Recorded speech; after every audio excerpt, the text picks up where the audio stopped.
Alors, mes amis, on va avoir une belle rencontre entre Jésus et un scribe qui va lui interroger sur le premier des commandements.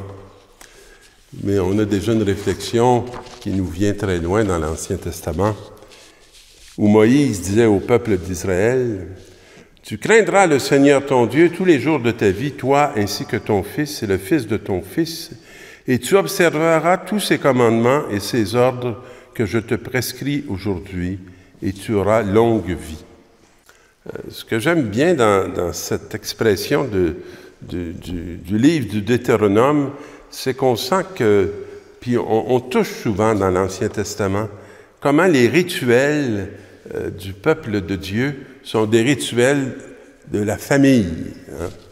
Et tous les jours de ta vie, toi, ainsi que ton fils et les fils de tes fils.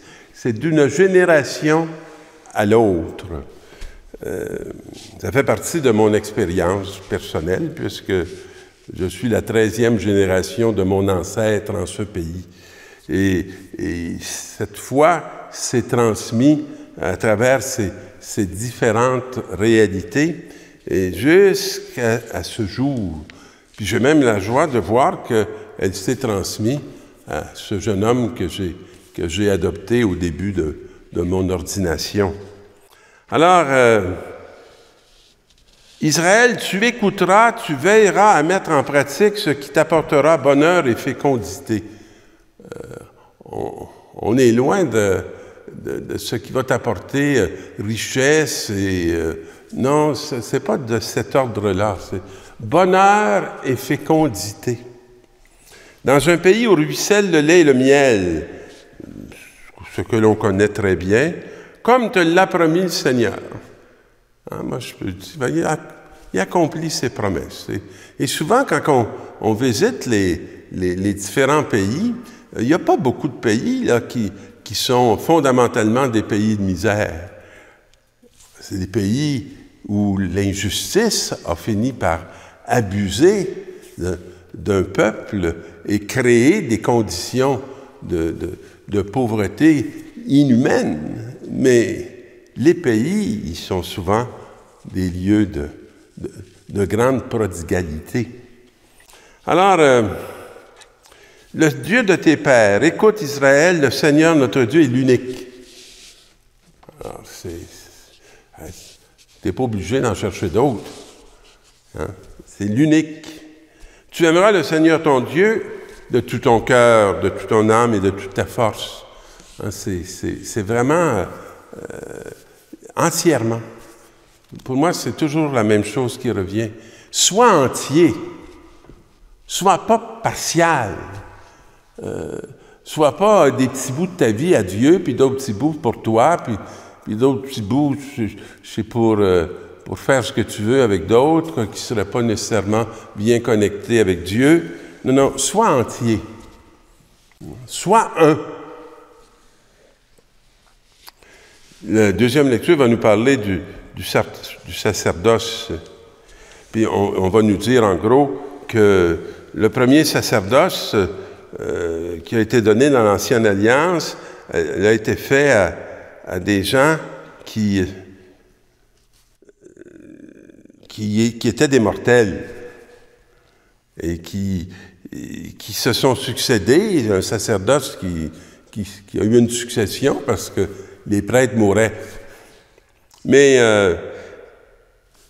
là, il y a un nouveau sacerdoce qui a été établi en Jésus-Christ. Il est en mesure de sauver d'une manière définitive, parce que lui, il ne meurt pas. Et son action, elle se perpétue. Alors, et là, qu'est-ce qu'il a fait? Il n'a pas besoin, comme les autres grands prêtres, d'offrir chaque jour des sacrifices. D'abord pour ses péchés personnels, puis ceux du peuple. Il l'a fait une fois pour toutes en s'offrant lui-même. Et dans la loi de Moïse, ce sont des hommes remplis de faiblesse qui sont désignés comme grands prêtres. Mais plus tard, quand Dieu s'engage par serment, il désigne son Fils qu'il a pour toujours mené à sa perfection. Alors, mes amis, on n'est plus dans une attente, on est dans un accomplissement. Et dans cette foi que nous avons en Jésus-Christ, la promesse est accomplie. C'est une réalité fondamentale qui est transformée. Dans l'Évangile, vous allez voir, ça ressemble à la première lecture. Quel est le premier de tous les commandements? On pose cette question. Jésus fait cette réponse. Voici le premier. Écoute, Israël, le Seigneur notre Dieu est l'unique Seigneur. Alors, c'est tout un verbe, hein? Écoute. Est-ce qu'on a appris à écouter Dieu qui parle? Est-ce qu'on sait que Dieu parle? Est-ce qu'on croit que Dieu nous parle, qu'il me parle, qu'il te parle? Même au-delà du fait que tu l'aies écouté ou pas, il te parle. Et tu aimeras le Seigneur ton Dieu de tout ton cœur, de toute ton âme, de tout ton esprit et de toute ta force.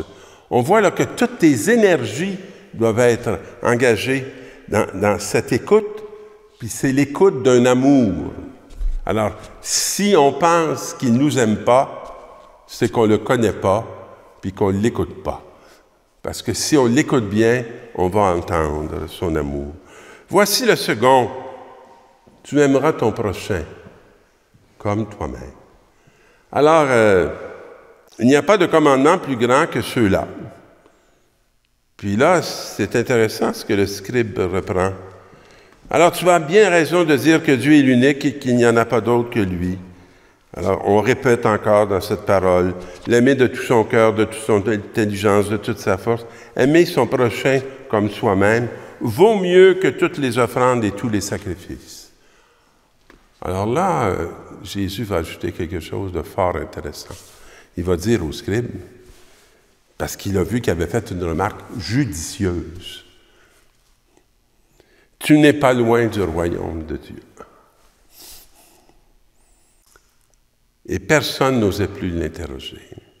C'est quoi le royaume de Dieu? Tu n'es pas loin du royaume de Dieu. Tu es à proximité. Et le royaume de Dieu est à proximité de toi. Il y a un pas qu'il faut encore faire pour entrer dans le royaume. Royaume qui t'est donné. Royaume que tu ne peux pas mériter par tes propres forces, par ta propre personne. Royaume qui va être mérité par la grâce de Jésus-Christ, celui que tu es appelé à accueillir dans ta vie de tous les jours, à faire route avec lui pour être capable, comme lui, à sa suite, de te livrer, de t'offrir et de risquer ta vie, de la mettre entre ses mains. Et là, tu seras dans ce royaume qui te comblera du pain de la vie, parce que tu seras nourri à la source même de cet amour qui s'est incarné pour venir te rencontrer et t'ouvrir un chemin de salut. Bonne route,